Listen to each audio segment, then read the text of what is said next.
Don't know about you, but I definitely fancy doing a workshop update on this episode. Welcome to In the Loop, and here's what's been happening in April.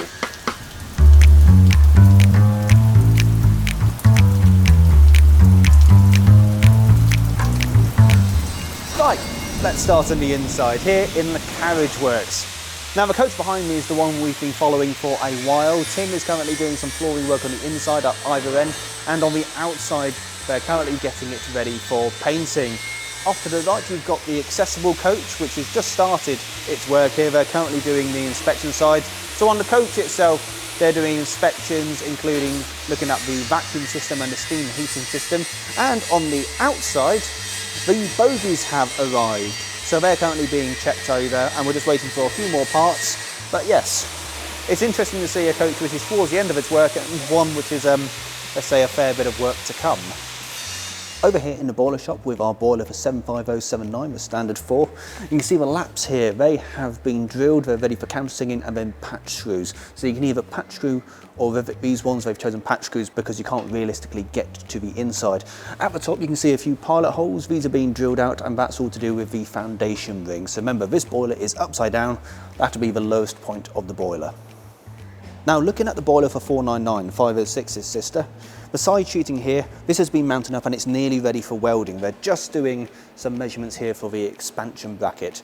Now boilers are actually only fixed to the locomotive frames at one end, the smoke box end, and that's because it needs to expand. Think metal heats up, it needs to go somewhere. So this sits on part of the frames and the boiler actually expands backwards. We're only talking about an inch or so, but it still needs to be accounted for. As I mentioned, this is being measured up. One on the other side is currently on the floor, ready to be mounted, ready to be welded. It's amazing what a coat of paint will do. They've finished cleaning down the 7F's tender now, so they've put a paint on it mainly to stop it rusting. You can see some bits where they've left it, and that's because there's going to be some bracket which is going to be riveted on. They're currently making it up now. So some good progress to be made.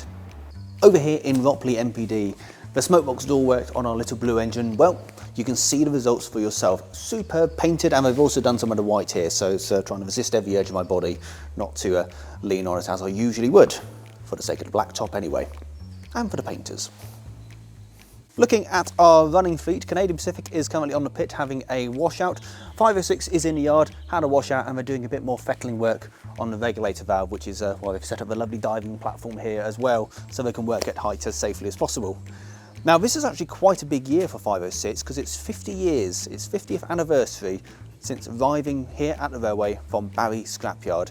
And since then it has become a stalwart of the railway, so a really huge achievement for the Uri Locomotive Society for not only rescuing the locomotive but also bringing it back into service and being an incredibly reliable piece of kit here at the Watercress line.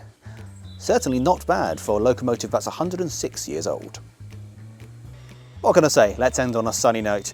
Now, aside from everything that's been happening inside the sheds, the 150 has now entered service. So every day we're running, you can now get a 2-train service. The 150 will run trains from Alton, the steam will run trains from Alsford, but we'll do 2 steam on the weekends. But do check out watercressline.co.uk for the timetable and loco allocations. Aside from that, that's it for this episode, folks. So thank you so much for watching. Don't forget to hit that like and subscribe button. And hopefully we'll see you next week for a fantastic Spring Steam Gala.